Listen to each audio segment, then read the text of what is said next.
이 고난주간 한 주간 우리가 말씀을 나누면서 예수님의 행적에 대해서 함께 우리가 말씀을 나누었습니다. 예수님의 첫 번째 고난주간의 행적은 예루살렘에 입성하시는 장면이었습니다. 두 번째 예수님의 행적은 성전을 정화시키면서 내 집은 만민이 기도하는 집이다라고 말씀하셨고, 세 번째는 예수님께서 제자들에게 감난산에 올라서 고별 종말 설교를 하시면서 자신의 이제 죽음을 먼저 예언하셨죠. 또 네 번째로 여러 치유 사역들을 행하시면서 우리가 나눴던 말씀은 향유 옥합에 대한 가장 소중한 것으로 드리는 그 마음을 중심을 보신다라는 이야기를 함께 나눴습니다. 그리고 다섯 번째는 예수님의 최후의 만찬과 또 베드로의 부인 겟세마네 동산의 이야기들을 나눴습니다. 그리고 어제 성금요일 예수님의 여섯 번째 행적은 순환에 대한 이야기였습니다. 그리고 오늘 이제 마지막 예수님의 일곱 번째 행적은 바로 안식으로 들어가신 예수님의 이야기입니다. 예수님의 이러한 고난주간 일주일을 쭉 둘러봤을 때 예수님께서 보여주셨던 모든 행함들은 철저하게 우리에게 많은 깨달음을 주고 있습니다.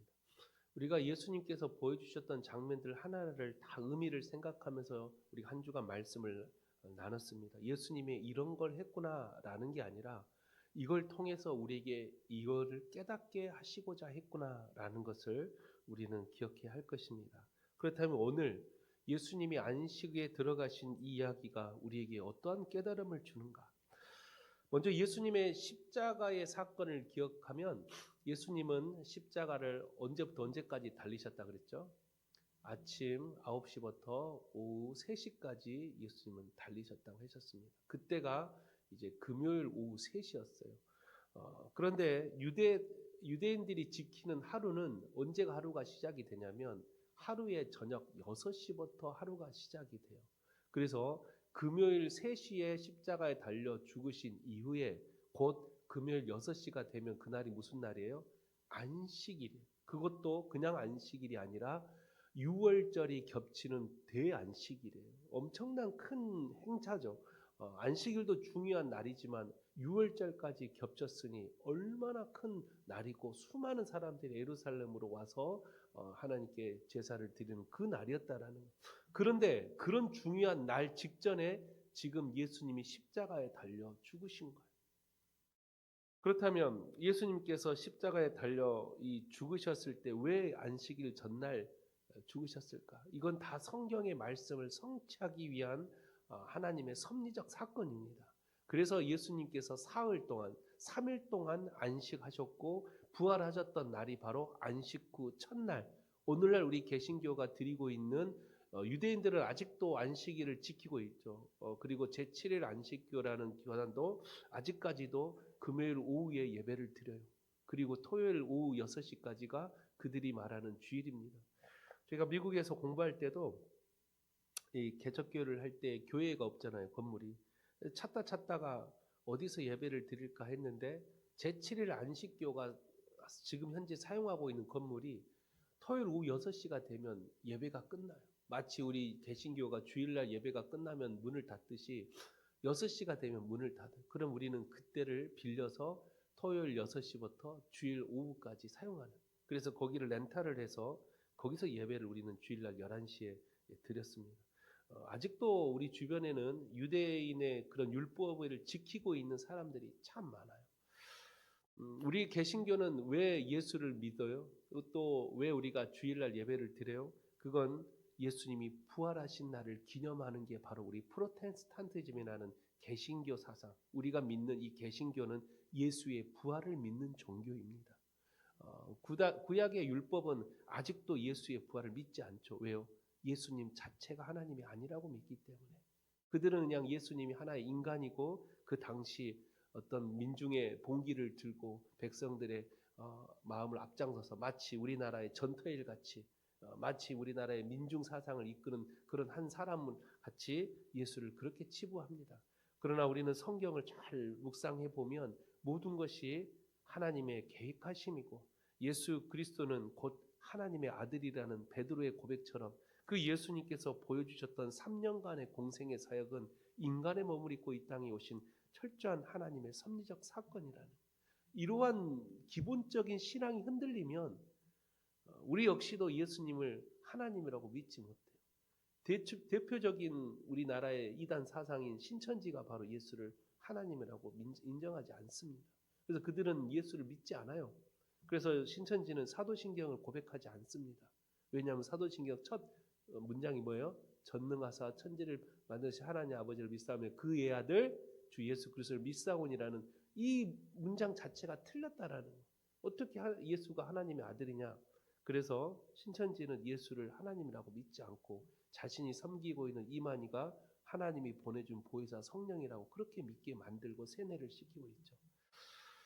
안타깝습니다. 그러나 그 신천지뿐만 아니라 오늘을 살고 있는 우리 전 세계에 예수를 믿지 않는 사람들이 정말 많습니다.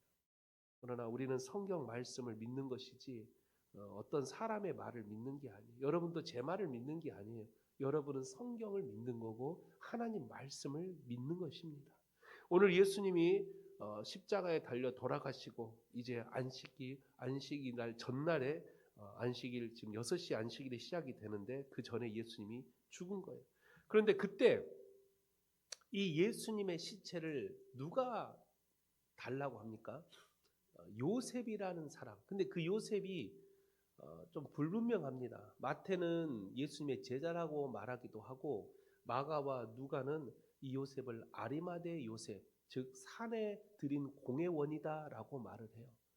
근데 참 신기한 건 또 참 애매해요, 이 말씀이. 왜냐하면 예수님을 십자가에 달리게 한 곳이 바로 산에 들인 공회예요. 그곳에서 예수님을 심판하고 그곳에서 예수님을 신문에서 예수님을 십자가에 달려서 죽게 해야 된다라고 결정을 내린 곳이 바로 산에 들인 공회원이에요. 그런데 이 요셉은 아리마대라는 요셉, 부자였던 요셉은 산에 들인 공회원이었다라고 말을 해요. 이게 참 아이러니하죠. 그래서 마태나 마가나 누가의 이 주석에 보면 아리마대 요셉은 산에 들인 공회원이었지만 모든 공회원들이 예수를 심판할 때 그가 유죄를 판결받을 때 아리마대 요셉만은 반대했을 것이다 라고 그렇게 말을 해요. 그래서 예수가 십자가에 달려 죽었을 때 원래는 극악무도한 죄를 짓고 처형을 당한 십자가 처형은 그 당시에도 극악무도한 죄인들만 당했던 처형이 바로 십자가 처형이었어요. 국가의 어떤 안보를 흔들거나 아니면 종교적 엄청난 죄를 지었거나 그 나라에서 가장 죄를 많이 지은 사람만이 십자가 처형을 당하는데 이 십자가 처형을 당하는 사람은 원래 이 로마법에 말하면 까마귀나 짐승들이 그 시체를 뜯어 먹을 때까지 십자가에 달려 냅둬요. 그게 이제 본보기로 사람들에게 이런 죄를 지으면 이렇게 된다라는 관례상 십자가에서 죽은 후에 시체를 내리지 않고 그 시체가 부패할 때까지 까마귀에 뜯길 때까지 그냥 냅두는 게 그 당시의 관례였어요. 그런데 지금 아리마대 요셉이라는 사람이 빌라도에게 찾아가서 시체를 달라고 합니다. 그것도 아리마대 요셉은 부자였다. 근데 이게 그냥 말씀이 아니라 이게 하나님의 말씀을 다 이루고자 하는 성취적 말씀이에요. 여러분 한번 말씀을 찾아볼까요?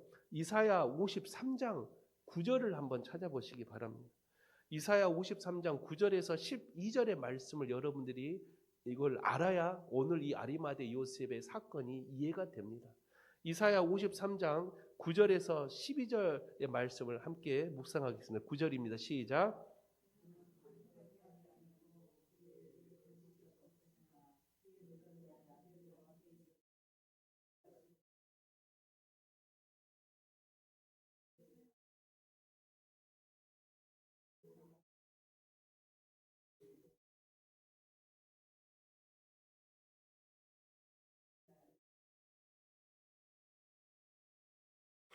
자, 됐습니다. 거기에 이사야 53장 9절에 보면 예수님이 누가 함께 있다 그랬어요? 부자와 함께 있다 그래서 죽은 이후에 이게 참 이 말씀이 이사야 선지자가 예언한 말씀인데 이 말씀이 성취되어지는 사건이 바로 아리마대 요셉의 이 행동이에요. 그래서 이 많은 주석가들이 이 아리마대 요셉이 예수님이 죽은 이후에 그 시체를 장사했던 이 일은, 이 아리마대 요셉은 유대인으로서 그 이사야의 선지자의 말씀을 기억하고 있었을 것이다 라고 그렇게 해석을 합니다. 그래서 이 아리마대 요셉은 부자였고 그 이사야 선지자의 말을 그대로 성취하기 위해서 예수의 옆에, 죽은 후에 옆에 있어 그 예수의 시체를 장사했다라는. 그런데 또 안타까운 사실은 로마의 법에도 시체를 내릴 수 없었지만 또 한 가지 법, 유대법에도 극악무도한 죄인은 이스라엘의 이런 갈레상 조상들과 함께 무덤을 같이 할 수가 없었어요. 그래서 아리마대 요셉이 오늘 예수님을 장사했던 곳이 어떤 곳이냐면 한 번도 사람이 그곳에 안치하지 않는 새 무덤. 오늘 마가복음에 나오질 않지만 마태복음의 평행 본문인 마태복음 27장 57절에 보면 그 마태복음에 똑같은 지금 예수의 장례되는 이야기가 있는데 거기에 보면 아리마대 요셉이 준비한 사람이 한 번도 장사 지내지 않는 새 무덤인 돌 무덤을 예수의 장례 장소로 선택했다라는 거예요. 이게 왜 그러냐면 예수님은 그곳에서 3일 후에 뭘 하셔야 돼요? 부활하셔야 돼요. 따라서 그곳은 사람이 죽는 그런 곳이 아니에요. 그곳은 한 번도 사람이 죽음의 영향을 미치지 않는 부활한 장소이기 때문에 이 아리마대 요셉은 그것까지 생각해서 예수님을 새 무덤, 한 번도 사람을 장사 지내보지 않는 예수님은 그곳에서 부활하셔야 되기 때문에 그런 새 무덤, 그런 돌 무덤에 예수님을 안치했다라는 거예요.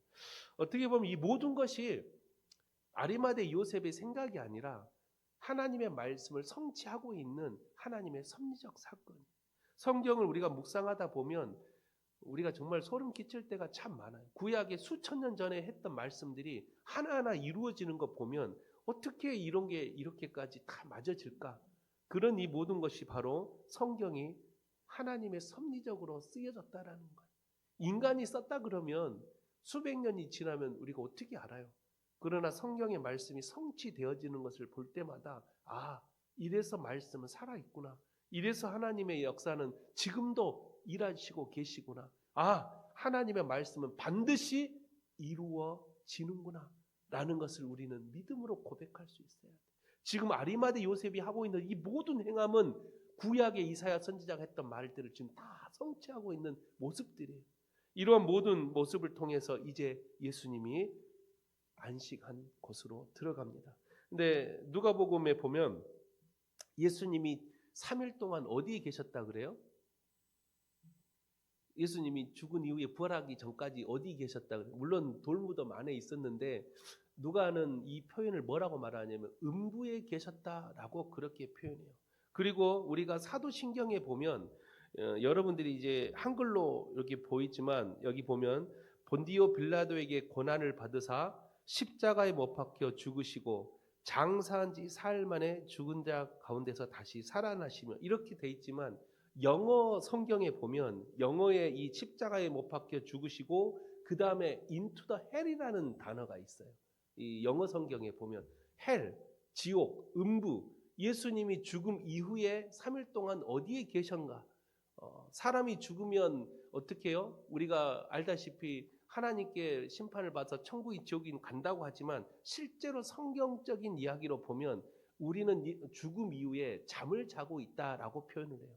그래서 언제 우리가 그 잠에서 깨어나요? 예수님이 재림하셨을 때 잠자던 자들이 먼저 깨어나서 믿는 자들은 하나님께 올려가고 살아있는 자들은 들려 보냄을 받는다라고 요한계시록이 그렇게 기록해요.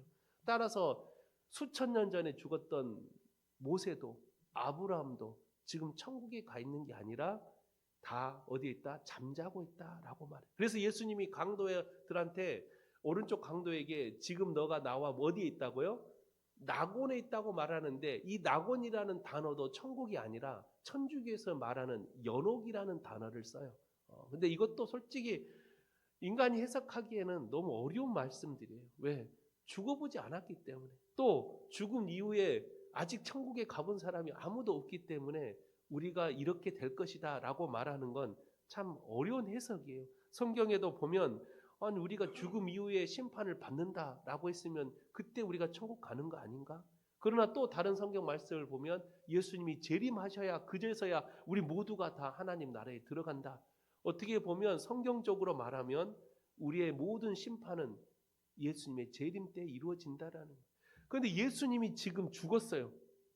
그리고 3일 동안 안식하셨다 그랬어요. 누가는 예수님이 3일 동안 음부에 가셨다라고 말을 해요. 그러면 그 음부가 어떤 곳인가? 어떤 학자는 그렇게 말합니다. 예수님이 하나님이신데 어떻게 지옥으로 들어갈 수가 있나? 그거는 말이 안 된다. 그래서 예수님이 음부에 가셨다라는 누가의 이 해석은 말 그대로 상징적인 해석이다. 그만큼 지옥같이 고통스럽고 사단 마귀가 들끓는 그런 고통을 3일 동안 안식하시면서 우리의 죄를 대신 짊어지셨기에 그 죄를 지금 고통받으면서 그 죄를 사하시고 계시는 장면을 마치 음부에 들어가셨다라고 그렇게 표현한다라고 학자들이 말해요. 많은 목사들이 또 많은 우리 신학생들이 그 해석을 많이 따라갑니다. 예수님이 지옥에 간 게 아니라 그만큼 고통스럽고 음부 같은 곳에서 우리의 죄를 사하시기 위해서 그곳에서 그런 고통을 당하시다가 그 모든 것이 다 끝났을 때 3일 만에 부활하신 예수님의 그 은혜가 우리에게 더 임하는 거예요. 그렇지 않으면 예수님이 3일 동안 그냥 잠자다가 일어났대. 예수님 그 실은 하나님이시니까 그 3일 동안 그 어디 돌아다니고 날아다니고 있었대. 뭐 천국 가 있었대. 뭐 이런 말들이 여러 가지가 나오지만 누가의 표현처럼 음부라는 단어는 그만큼 우리의 죄를 씻어주기 위해서 3일 동안 엄청난 고통을 감수하셨다라는 그런 해석을 우리는 가장 이해할 수 있는 해석이라고 볼 수가 있습니다. 중요한 것은 안식이 우리가 생각하는 안식 그런 뭐예요? 평안함. 우리가 생각하는 안식 그러면 마음이 참 편안해야 안식이라고 말을 해요. 그러나 예수님이 3일 동안 하셨던 안식은 우리가 생각하는 그런 안식이 아니라 우리 죄를 사해 주시는 그 고통을 감수하는 그런 안식이었다라는 거예요. 성경에서 안식에 대한 이야기는 최초로 어디에 등장하냐? 바로 천지창조 이후에 하나님께서 안식하셨다라고 그렇게 표현을 합니다. 그때 하나님께서 하셨던 안식은 모든 것을 다 이루신 다음에 참된 평안함 속의 안식. 어떻게 보면 예수님도 모든 것을 다 이루었다라고 십자가에서 다 이루었다라는 표현 속으로 그리고 나서 3일 동안 우리의 죄를 씻기 위해서 음부 같은 곳에 있었다 할지라도 그 또한 하나님은 예수님을 참된 안식의 자리로 넣으셨다라고 또 그렇게도 해석을 합니다. 중요한 것은 예수님이 그 3일 동안 어디 있었대? 뭐하고 있었대? 라는 그런 이야기가 더 중요한 게 아니라 오늘 이 예수님을 안식의 자리로 드러나는 아리마대 요셉의 믿음을 우리가 먼저 기억하고 우리도 아리마대 요셉 같은 사람이 돼야 돼요. 왜냐하면 고개원으로서 사내들인 한 사람으로서 예수를 지금 시체를 달라는 그 자체가 자신의 커리어를 완전히 망칠 수 있는 사건이에요. 어떻게 보면 같은 사내들이오니 야, 그 극악무도한 죄인이 왜 네가 장사를 해? 우리 사내린 공의원에서 예수는 죄인으로 우리가 그렇게 합의 봐서 예수를 십자가에 죽였는데 너가 그 시체를 가져다가 장사를 지내면 우리 회원이 뭐가 돼? 라고 사내들인 공회원들이 요셉을 엄청난 궁지로 몰 수 있었어요. 그리고 요셉도 그걸 알고 있었어요. 또 부자였어요. 모든 것을 뺏길 수 있었고 로마에게 심지어 자기의 재산뿐만 아니라 목숨까지도 앗아갈 수 있는 그런 행동이었어요. 그러나 요셉은 이사야 선지자의 말을 기억하고 그 말씀을 이루고자 자신이 부자로서 예수 곁에서 그 예수님의 시체를 가져다 장사하는 그러한 믿음, 목숨까지도 내어줄 만한 그 아리마대 요셉이 있었기에 예수님이 참된 평안한 새 무덤으로 안식을 할 수 있었다라는 거예요. 오늘 우리가 고난주간을 통해서 예수님의 7가지의 행적을 우리가 살펴볼 때 예수님께서 안식 후에 부활하시기 전까지 그 예수님을 안식하셨던 수많은 믿음의 동역자들이 있었어요. 예수님이 예루살렘에 입성할 때도 성전을 정할 때도 고별 설교할 때도 수많은 예수님의 이 공생의 사역 속에 예수님만 혼자 있었던 게 아니에요. 어디를 가더라도 예수님을 따르는 사람들, 물론 그들의 믿음은 완성적인 믿음은 아니었죠.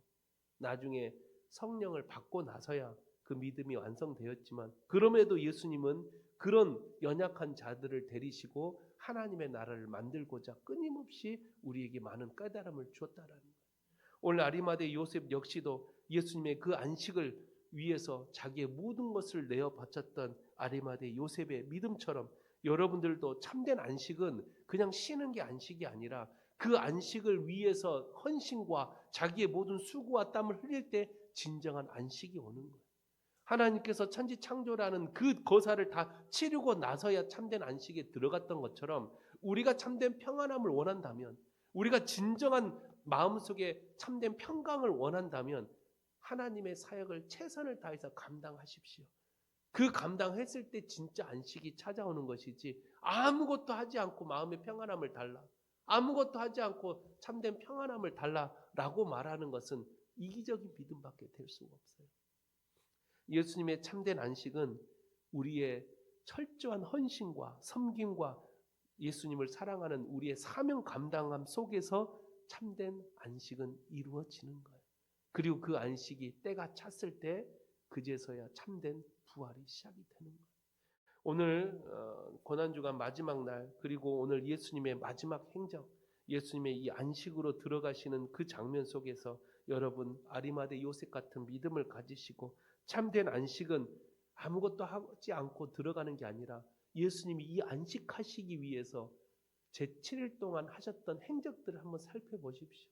최선을 다해서 예수님은 이 안식하는 나를 위해서 예수님은 끝까지 목숨 걸고 복음을 전하고, 수많은 바리새인과 서기관들의 비난과 조롱을 받으면서도 예수님은 이 참된 안식의 자리로 들어가기 위해 모든 일을 다 끝내시고 십자가에서 이제 다 이루었다 라고 말씀하시고 안식으로 들어갔다라는 거예요.